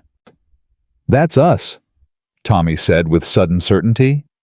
"The story is about us." "Maybe it is." I like that story. Tommy crawled across the circle and climbed into Josiah's lap without asking permission. I like being part of it. Josiah's arms came up automatically, wrapping around the small body with a tenderness he'd thought lost forever. The other children were watching Sam with something like hope, Grace with quiet tears, Will with a grin he was trying to hide, and Lily. Lily was moving. Slowly, carefully, she extracted herself from Grace's arms and crossed the circle to where Josiah sat with Tommy. She reached up and touched his face with one small hand. "Home," she said. The word was barely a whisper, rusty from disuse, but it echoed through the kitchen like a thunderclap. Abigail pressed her hand to her mouth, tears streaming down her face. Grace sobbed openly. Even Sam's composure cracked his eyes, going bright and wet. "Lily," Abigail breathed. "Lily, sweetheart, you spoke." The little girl didn't respond to her. Her eyes stayed fixed on Josiah, her hand still touching his cheek. "Home," she said again, stronger this time. Josiah couldn't speak, could barely breathe past the knot in his throat. 4 years of silence, 4 years of believing he had nothing left to give, and this child, this wounded, traumatized, beautiful child, had looked at him and found something worth naming. "Yeah," he finally managed. "Home." He pulled her into his arms alongside Tommy, holding them both, with the desperation of a man who'd just been given back everything he'd thought he'd lost. The storm raged on outside, but inside the kitchen a family held on to each other and weathered it together. And for the first time in 4 years, Josiah Blackwood cried. Not from grief. From something he'd almost forgotten existed. Joy. The storm passed by morning, leaving the world washed clean and gleaming under pale winter sunlight. But the true change had happened inside the house, where 6 children and 2 adults had weathered something far more powerful than wind and rain. Lily didn't stop talking after that night. Her words came slowly at first, 1 or 2 at a time, spoken only to those she trusted most. But they came, and each syllable felt like a miracle. "Hungry," she told Abigail at breakfast. "Pretty," she said to Grace, touching her sister's braided hair. "Ranger," she whispered to Josiah, pointing at the horse through the window. Small words. Ordinary words. But they carried the weight of a child choosing to rejoin the world after months of silent retreat. Dr. Hawkins came to examine her a week later at Abigail's request. She spent an hour with Lily, gentle and patient, then emerged from the examination with something like wonder on her face. "She's healing," the doctor said simply. "I've seen trauma like hers before, and I've seen children who never recovered. But Lily is different. She's found something here that she didn't have before." "What's that?" Abigail asked. "Safety. Real safety, not just the absence of danger." Dr. Hawkins looked at Josiah. "Children know the difference. They can tell when adults are protecting them out of duty versus protecting them out of love. Lily knows she's loved here. That's what's bringing her back." After the doctor left, Josiah stood on the porch watching the children play in the yard. Sam was teaching Will how to rope a fence post. Grace sat on a blanket with Lily and Lottie braiding grass into crowns. Tommy chased chickens with more enthusiasm than success. "You're thinking again," Abigail said, joining him. "Dangerous habit. What about the future?" He turned to face her. "What happens next? Where we go from here? And what conclusions have you reached?" Josiah was quiet for a long moment. Then he reached into his pocket and pulled out a small velvet box, worn at the edges, clearly old. "This was my mother's," he said. "She gave it to Ruth on our wedding day. Said it brought luck to every woman in the family who wore it." He opened the box to reveal a simple gold band, thin and delicate. "Ruth wore it until the day she died. I kept it after, couldn't bring myself to sell it or give it away." Abigail's breath caught. "Josiah, I'm not good with words, never have been, but I know what I feel, and I'm tired of pretending I don't feel it." He took her hand, his calloused fingers trembling slightly. "You came into my life when I'd given up on living. You and those 6 children in there. You made me remember what hope feels like. You made me want to fight for something again. What are you asking? I'm asking if you'll stay, not as my housekeeper, not as the woman who takes care of the children. His voice roughened. As my wife, as their mother, as the heart of this family we've built. Tears spilled down Abigail's cheeks. You mean it. I don't say things I don't mean. You know that by now. I do. She laughed through her tears. I do know that. I know everything about you, Josiah Blackwood. Your stubbornness and your kindness and your fear of letting people in. I know the man you show the world, and the man you hide, and I love all of it. Is that a yes? Yes. She launched herself into his arms, nearly knocking him off the porch. Yes, yes, 1,000 times yes. In the yard, the children had stopped playing to watch.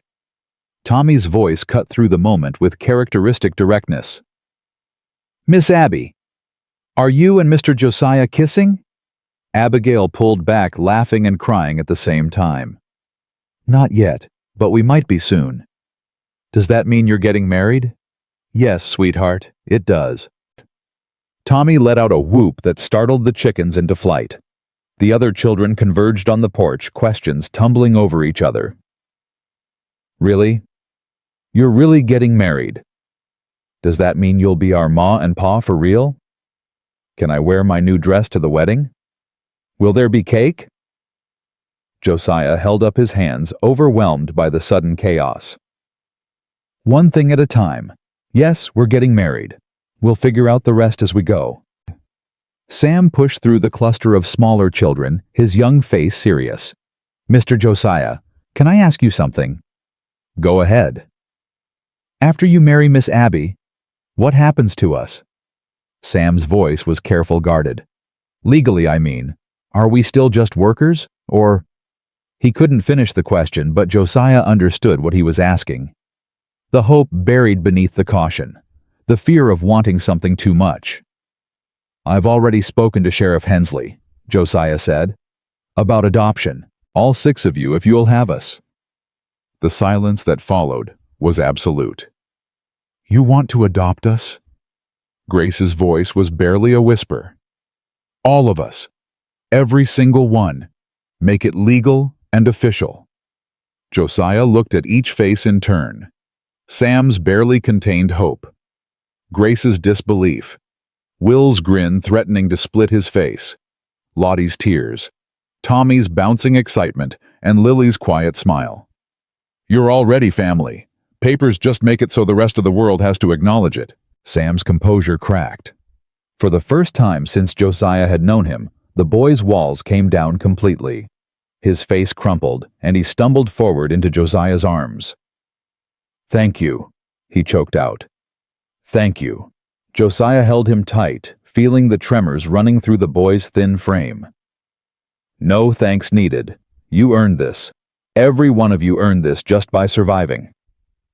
The other children piled on, turning the embrace into a tangle of arms and tears and laughter. Even Lily pressed close, her small hand fisted in Josiah's shirt. And standing in the middle of it all, Abigail caught Josiah's eye and smiled through her tears. We're going to be okay, she mouthed. Yeah, he mouthed back. We are. Word of the engagement spread through Cedar Valley like wildfire, carried on the winds of gossip that fueled small-town life. But this time the talk was different. Approving nods instead of suspicious whispers. Congratulations instead of condemnation. The barn raising had changed something in the community.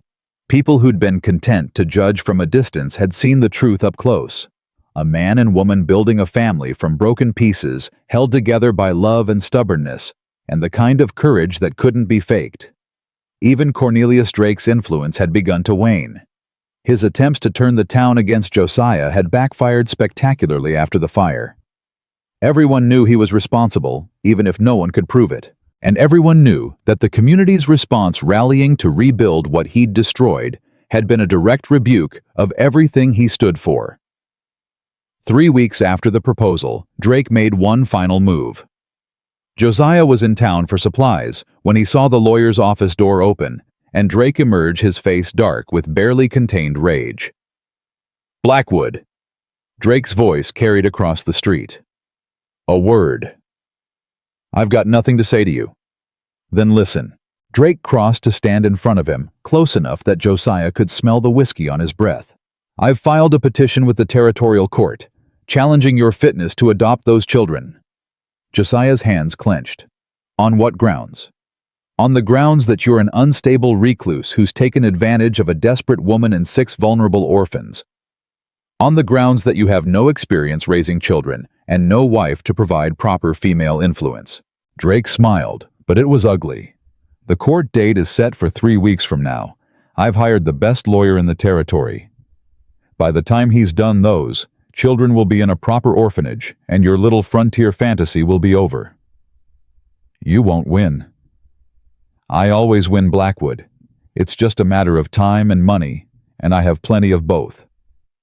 Drake leaned closer. "Last chance.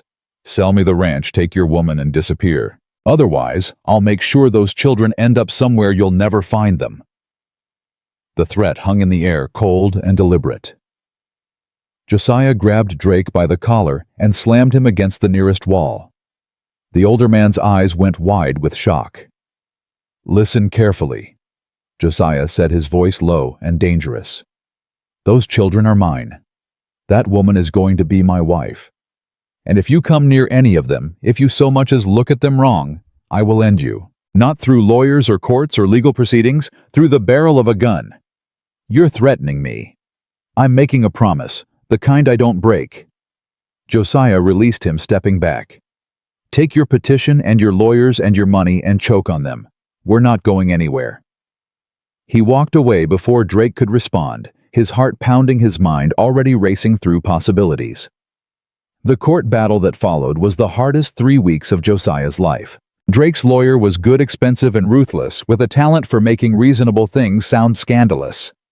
He painted Josiah as a disturbed hermit, Abigail as a gold-digging opportunist, the children as pawns in some elaborate scheme.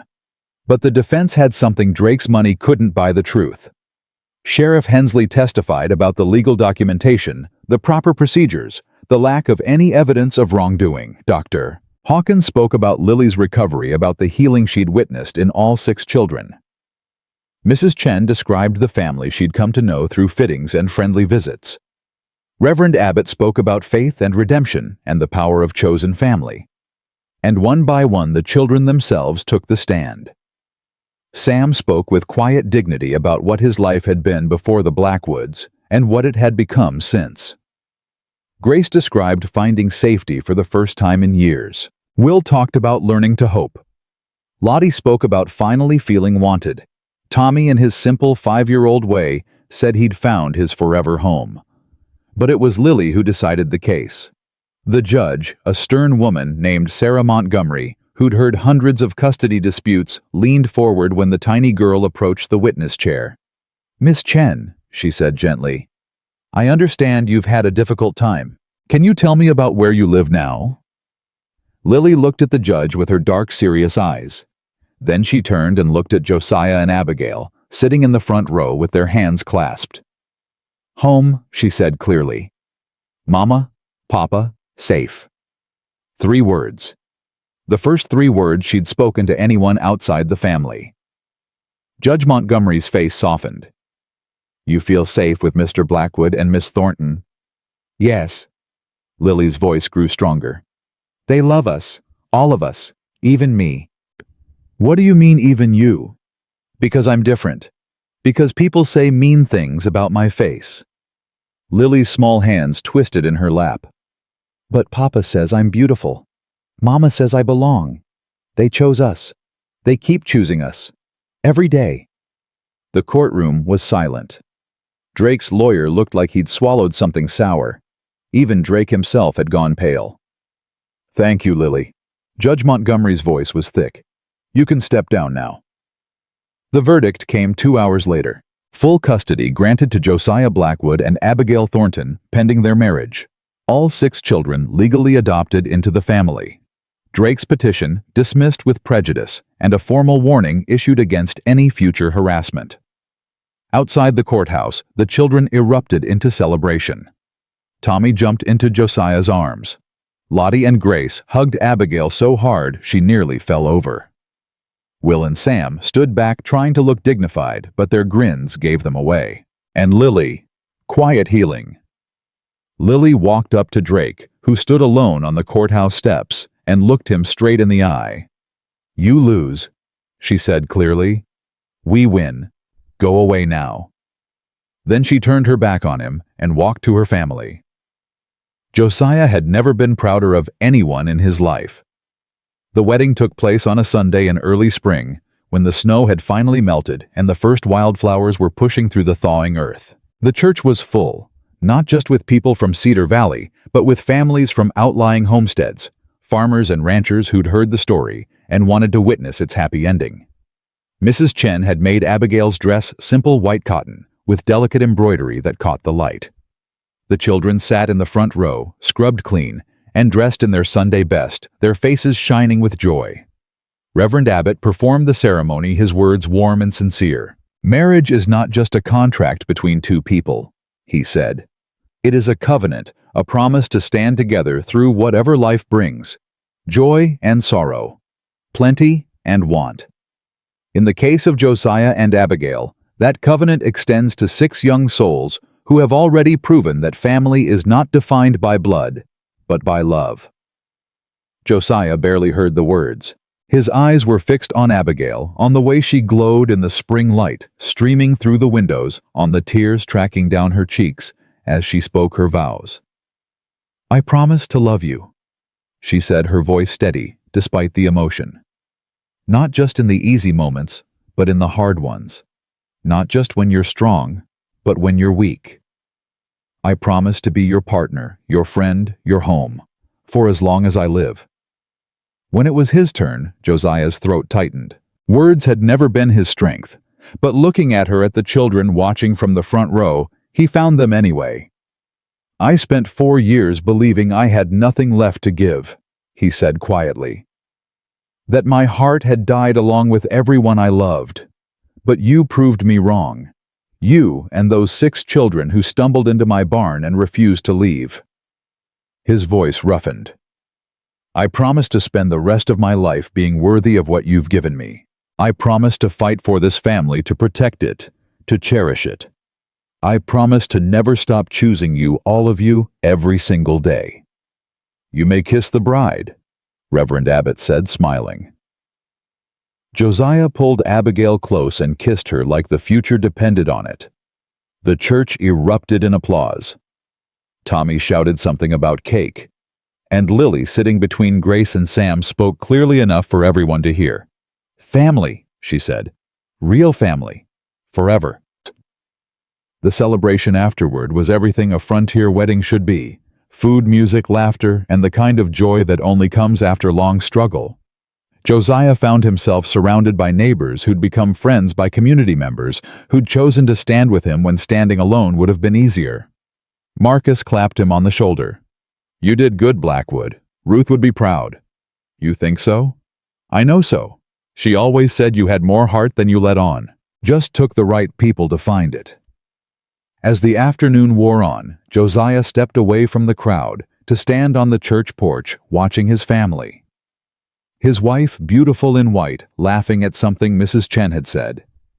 His children, all 6 of them, running through the churchyard with the abandon of kids who finally felt safe enough to play. Sam caught his eye and raised a hand in greeting. The boy was smiling, really smiling, with none of the wariness that had marked his face when they first met. "Papa." Tommy came running, his face smeared with cake. "Papa, can we go home now? I want to show Ranger his new family." "Papa." The word still caught Josiah off guard, even after weeks of hearing it. "Soon," he promised. "Let your mama finish saying goodbye." "Okay."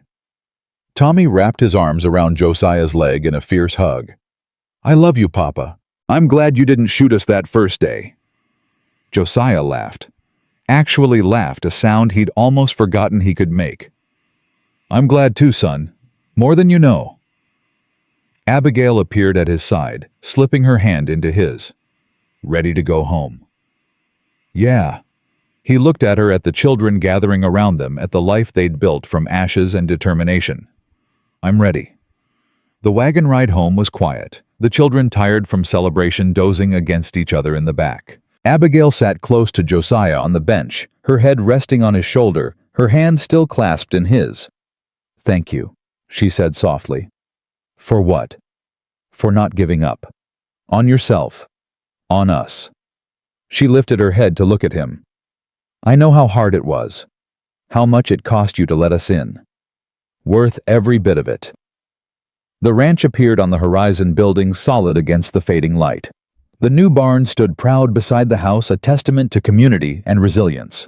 Smoke curled from the chimney, promising warmth waiting inside. Home. Josiah pulled the wagon to a stop in the yard and turned to wake the children, but Abigail caught his arm. Wait, just one more moment. Let me remember this. So they sat together, watching the sunset paint the sky in shades of rose and gold, their children sleeping peacefully behind them, their future stretching ahead like an endless prairie. I never thought I'd have this again, Josiah said quietly. After Ruth and the children died, I was certain that was the end of everything good, that I'd used up all the happiness I was allowed. And now I think maybe happiness isn't something you use up. Maybe it's something you build, over and over, no matter how many times it falls apart. He squeezed her hand. You taught me that. We taught each other. Behind them, Tommy stirred. Are we home? Yes, sweetheart, Abigail said. We're home. One by one the children woke and climbed down from the wagon. Sam helped the little ones while Grace carried a sleeping Lily against her shoulder. Will raced ahead to open the door, and Lottie followed with her rag doll clutched tight. Josiah stood in the yard watching them file into the house, their voices rising in the familiar chaos of family life. Papa, Tommy called from the doorway. Come inside. It's cold out there. Papa. 6 months ago the word would have shattered him. Now it filled him with something warm and fierce and unbreakable. Coming, he called back. He took one last look at the sky, at the first stars emerging in the deepening blue. Somewhere up there, he liked to think Ruth and Daniel and baby Sarah were watching, approving, happy that he'd found his way back to living. Thank you, he whispered to them, for everything you gave me and for letting me find it again. Then he turned and walked toward the light spilling from the open door, toward the sounds of children arguing and laughing, toward Abigail's voice calling his name. Toward home, toward family, toward a future he'd finally learned to believe in. And as he crossed the threshold, surrounded by the people who'd saved his life by simply refusing to leave it, Josiah Blackwood understood at last what Ruth had tried to tell him all those years ago. Love wasn't something you could lose by giving it away. It was something that multiplied, that grew stronger with each person you let in, that healed wounds nothing else could touch. He'd spent 4 years building walls against pain. Now he would spend the rest of his life building something far more lasting. A family forged not by blood, but by choice, by courage, by the simple, stubborn refusal to stop believing in second chances. And that was enough. That was everything.